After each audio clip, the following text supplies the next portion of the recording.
Vol iranien dramatique que peuvent avoir les erreurs de jugement en temps de guerre. Daditoam.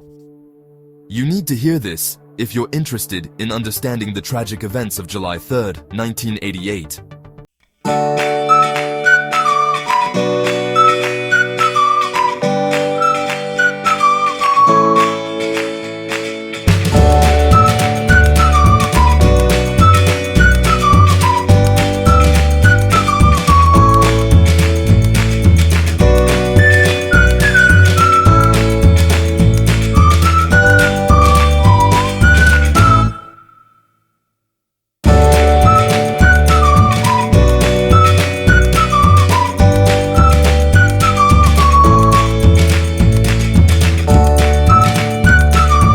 States and Iran. Pourquoi y a-t-il si peu de gens qui parlent de la présence américaine dans le golfe Persique? Au milieu des années 1980, la marine américaine intensifie sa présence dans le golfe Persique, déployant des navires de guerre sophistiqués pour protéger les voies maritimes vitales pour le commerce pétrolier international. L'opération Ernest Will, lancée en 1987, a pour objectif de dissuader l'Iran d'attaquer les pétroliers koweïtiens et de garantir la liberté de navigation dans le détroit d'Ormuz. L'USS Vincennes, un croiseur lance-missiles de classe Ticonderoga équipé d'un système de combat Aegis dernier cri, est l'un des fleurons de cette flotte américaine. Cependant, la présence de navires de guerre américains dans une zone de conflit aussi volatile comporte des risques importants. Les tensions sont palpables et la confusion règne souvent dans cet espace aérien et maritime congestionné. De plus, l'Iran, se sentant encerclé et provoqué, menace de riposter à toute agression américaine. Le 3 juillet 1988, cette étincelle va prendre la forme tragique d'un missile tiré par l'USS Vincennes. Am I the only one that didn't know about the tragic flight of Iran, Air 655? Le matin du 3 juillet 1988, le vol Iran Air 655 décolle de l'aéroport international de Bandar Abbas, avec à son bord 290 passagers et membres d'équipage. L'Airbus A300, un appareil moderne et fiable, se prépare pour un vol de routine à destination de Dubaï, aux Émirats Arabes Unis. Le vol 655 suit un couloir aérien commercial établi, communiquant sa position et son altitude aux contrôleurs aériens iraniens et émiratis. À bord, des hommes, des femmes et des enfants de différentes nationalités vaquent à leurs occupations, ignorant le drame qui se joue au-dessus de leur tête.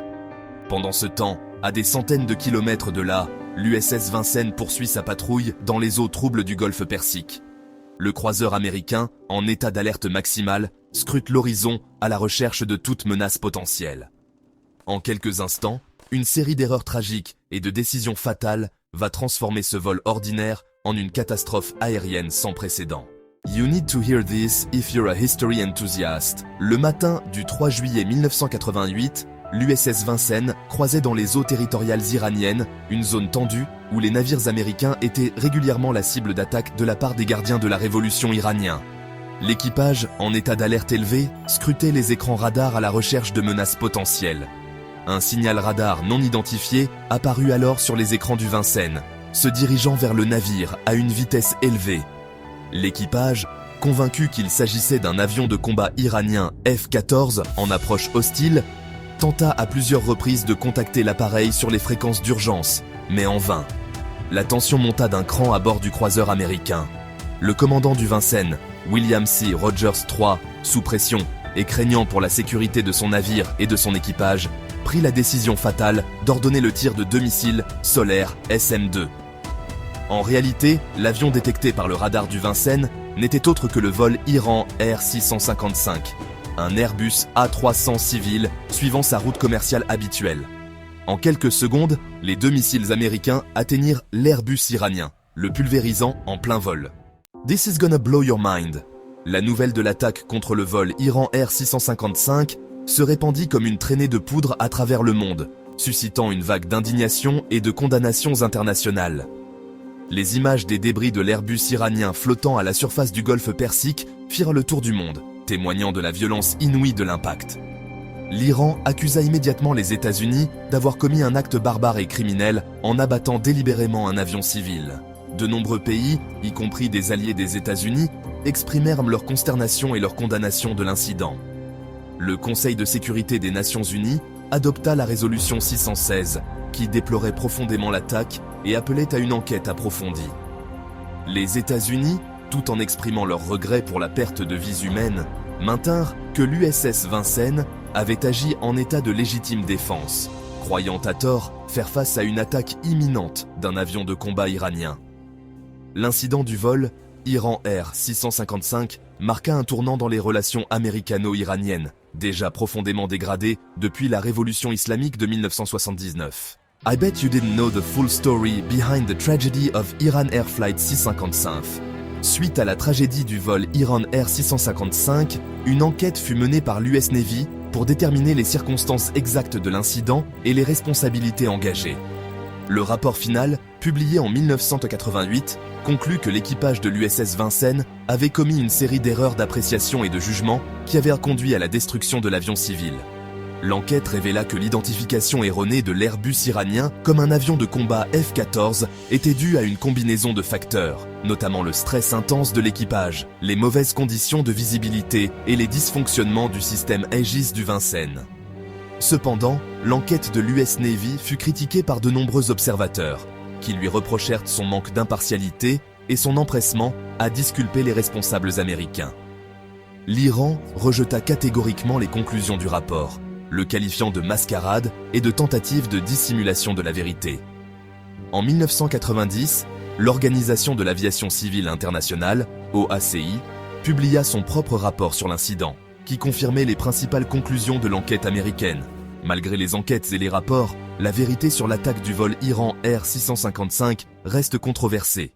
I bet you didn't know, the downing of Iran Air Flight 655 still haunts the relations between Iran and the United States more than 3 decades later. The incident, deeply embedded in the collective memories of both nations, stands as a painful symbol of mistrust and hostility that separates them.